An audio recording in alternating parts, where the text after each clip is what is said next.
Bạn đã biết về sự thật con trai Triệu Lệ Dĩnh trong làng giải trí Hoa ngữ.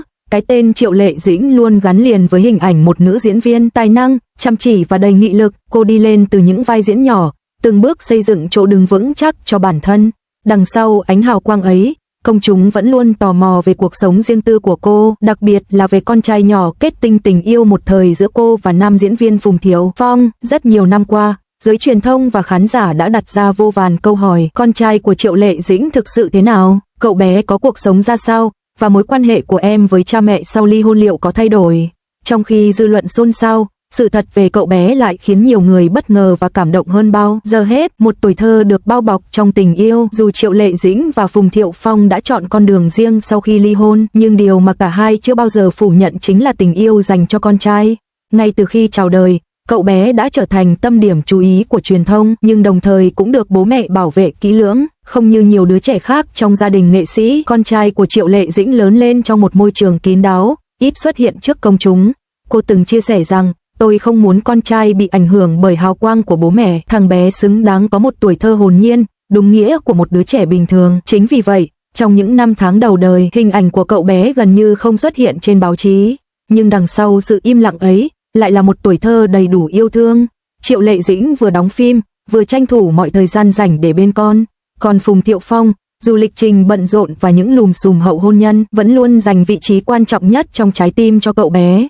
Sự thật, cậu bé là sợi dây kết nối mạnh mẽ nhất. Điều mà nhiều người không ngờ chính là con trai Triệu Lệ Dĩnh đã trở thành chiếc cầu nối thầm lặng giữa bố và mẹ. Sau khi ly hôn, cả hai hiếm khi công khai xuất hiện bên nhau, nhưng vì con, họ vẫn duy trì liên lạc. Có nguồn tin từng tiết lộ, Phùng Thiệu Phong thường xuyên đến trường đón con, những dịp sinh nhật, lễ Tết cũng không bao giờ vắng mặt. Nhiều người còn bắt gặp hình ảnh cả gia đình ba người đi ăn tối hoặc đi dạo, tuy kín đáo nhưng vẫn toát lên không khí ấm áp. Cậu bé được cho là rất thông minh và tình cảm. Trong những buổi biểu diễn ở trường, em từng hát tặng mẹ một ca khúc với ca từ ngây ngô, con mong bố mẹ sẽ luôn ở bên con. Khoảnh khắc ấy, dù không xuất hiện trên truyền thông chính thống, nhưng lan truyền mạnh mẽ trên mạng xã hội, khiến hàng nghìn người rơi nước mắt. Sự thật về con trai Triệu Lệ Dĩnh chính là, cậu bé luôn khao khát có một gia đình trọn vẹn, và tình yêu của em đã nhiều lần khiến cả hai ngôi sao phải nhìn lại chính mình. Trong nhiều cuộc phỏng vấn, Triệu Lệ Dĩnh ít khi nhắc đến đời tư, nhưng mỗi lần bị hỏi về con trai, cô đều không giấu được sự xúc động. Cô thừa nhận, con trai là động lực lớn nhất để tôi tiếp tục phấn đấu. Dù cuộc sống có thế nào, chỉ cần nhìn thấy con cười, tôi đã thấy tất cả đều xứng đáng. Đằng sau một người phụ nữ mạnh mẽ nơi phim trường, vẫn là một bà mẹ luôn lo lắng cho con. Có người bạn thân từng tiết lộ rằng Triệu Lệ Dĩnh sẵn sàng từ chối nhiều dự án để có thời gian ở bên con trai. Cô không muốn tuổi thơ của con trôi qua trong sự vắng mặt của mẹ. Phùng Thiệu Phong từng nhiều lần chia sẻ về cậu bé trong những cuộc phỏng vấn riêng. Anh nói, con trai giống mẹ rất nhiều, nhanh nhẹn, thông minh và có đôi mắt sáng. Tôi thấy chính tuổi thơ của mình trong nó, và đôi khi nó khiến tôi day dứt vì không thể cho con một gia đình hoàn hảo. Dù sau ly hôn, anh thường chịu nhiều chỉ trích, nhưng với con trai, Phùng Thiệu Phong luôn cố gắng trở thành một người cha mẫu mực. Anh không muốn đứa trẻ cảm thấy thiếu vắng tình yêu thương. Ban đầu, khi nghe về chuyện riêng tư của Triệu Lệ Dĩnh, nhiều người chỉ tò mò. Nhưng khi biết sự thật về con trai cô, cộng đồng mạng lại chuyển từ hiếu kỳ sang cảm thông. Rất nhiều bình luận để lại hy vọng cậu bé lớn lên hạnh phúc, vì con chính là điều thiêng liêng nhất. Nhìn cách hai người chăm sóc con trai, tôi tin tình cảm của họ chưa bao giờ mất đi. Mong một ngày nào đó, vì con trai, họ sẽ lại cùng nhau dưới một mái nhà. Sự thật về con trai Triệu Lệ Dĩnh không chỉ là một câu chuyện đời tư, mà còn là minh chứng rằng tình yêu của trẻ nhỏ có thể lay động cả thế giới người lớn. Câu chuyện về con trai Triệu Lệ Dĩnh là lời nhắc nhở nhẹ nhàng nhưng sâu sắc. Dù hào quang sân khấu có chói lọi, dù cuộc sống người lớn có nhiều lựa chọn, thì tình yêu dành cho con cái luôn là chân thật và bền vững nhất. Cậu bé chính là sự thật giản dị mà ai cũng nên biết, một đứa trẻ hồn nhiên, ngây thơ nhưng lại mang trong mình sức mạnh gắn kết và chữa lành.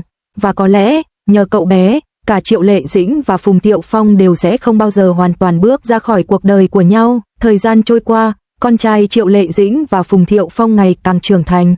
Cậu bé đã bước vào tuổi thiếu niên, cái tuổi vừa nhạy cảm vừa khao khát tình yêu thương. Mọi thay đổi trong gia đình đều ảnh hưởng sâu sắc đến tâm hồn non trẻ của em. Trong một bài tập viết ở trường, cậu bé từng để lại dòng chữ ngây thơ nhưng xúc động. Điều ước lớn nhất của con là một buổi sáng thức dậy, mở cửa phòng ra và thấy bố mẹ đang cùng nhau nấu bữa sáng trong căn bếp. Mẹ cười, bố cũng cười, chỉ vậy thôi, con sẽ thấy thế giới này trọn vẹn. Những dòng chữ ấy khiến giáo viên xúc động, và khi được chia sẻ lại với phụ huynh, cả Triệu Lệ Dĩnh lẫn Phùng Thiệu Phong đều lặng người. Họ hiểu rằng, dù bản thân đã trải qua những tổn thương, nhưng đứa trẻ lại chỉ nhìn thế giới bằng trái tim đơn thuần, con cần bố và mẹ ở bên cạnh. Giả sử một ngày nào đó, khi con trai tổ chức sinh nhật tuổi 18, cậu bé mời cả bố và mẹ cùng xuất hiện. Trong buổi tiệc ấy, không có ánh đèn sân khấu, không có máy quay, chỉ có người thân và bạn bè. Cậu bé bước lên, cầm micro, nói với giọng run run, con biết bố mẹ đã hy sinh rất nhiều để nuôi dạy con, nhưng con muốn nói thật rằng, con luôn mong được nhìn thấy bố mẹ bên nhau. Nếu có thể, con hy vọng hôm nay, ít nhất hãy ngồi cạnh nhau và cười cùng con. Khoảnh khắc ấy, cả khán phòng lặng im, Triệu Lệ Dĩnh nhìn con, ánh mắt rưng rưng. Phùng Thiệu Phong khẽ cúi đầu, mỉm cười. Họ chậm rãi tiến lại gần nhau, ngồi xuống cùng cậu bé. Bàn tay nhỏ bé của con trai nắm lấy tay bố và mẹ, kết nối thành một vòng tròn vững chắc. Nếu giả định họ tái hợp, sẽ không còn là sự lãng mạn ồn ào của thuở ban đầu, mà là tình cảm trưởng thành, sâu lắng hơn. Không cần những lời hứa hẹn hoa mỹ, chỉ cần những hành động giản dị. Một bữa cơm gia đình 3 người, không vội vã. Một buổi chiều cùng nhau đưa con đi học, dạo quanh phố phường. Một tối cuối tuần, cùng xem lại bộ phim xưa mà họ từng hợp tác. Đối với con trai, đó chính là niềm hạnh phúc lớn nhất, được sống trong vòng tay trọn vẹn của cả bố và mẹ. Cậu bé lớn lên trong tình yêu thương của cả hai, sẽ mang trong mình ký ức đẹp về gia đình.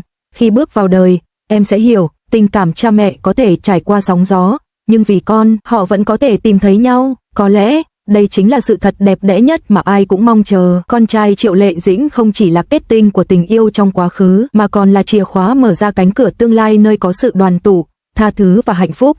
Nhiều năm sau, khi con trai của Triệu Lệ Dĩnh và Phùng Thiệu Phong đã trưởng thành, cậu bé bỗng chọn cho mình con đường mà cả hai bậc phụ huynh từng đi qua, con đường nghệ thuật.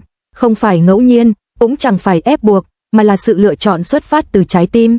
Ngay từ nhỏ, cậu đã thường xuyên theo mẹ tới phim trường, tận mắt nhìn thấy từng cảnh quay, từng giọt mồ hôi sau ánh hào quang. Cậu cũng từng ngồi trong hậu trường, chăm chú quan sát cha hóa thân thành những nhân vật đa dạng. Những ký ức ấy đã gieo vào lòng cậu niềm đam mê đặc biệt. Khi đứng trên sân khấu lần đầu tiên, cậu không giới thiệu mình là con trai của Triệu Lệ Dĩnh hay con trai của Phùng Thiệu Phong.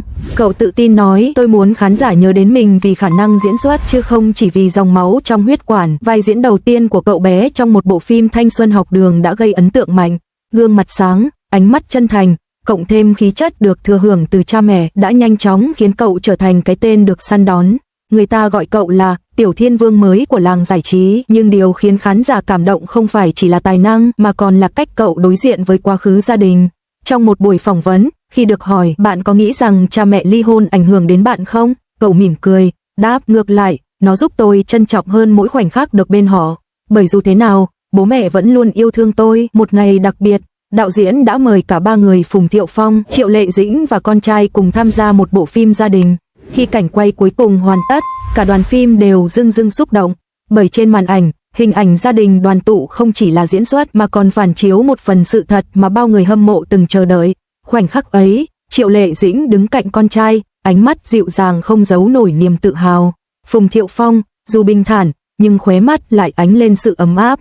Dường như, nghệ thuật đã trao cho họ một cơ hội kỳ diệu, được trở lại bên nhau, ít nhất là trong trái tim khán giả. Con trai không chỉ trở thành niềm tự hào của cha mẹ, mà còn là cầu nối kỳ diệu khiến hai con người từng yêu nhau, từng xa nhau, vẫn có thể tìm lại sự gắn kết. Và với người hâm mộ, hình ảnh ấy chính là minh chứng rằng tình yêu, dù trải qua bao biến động, vẫn có thể hóa thành sức mạnh nuôi dưỡng một thế hệ mới.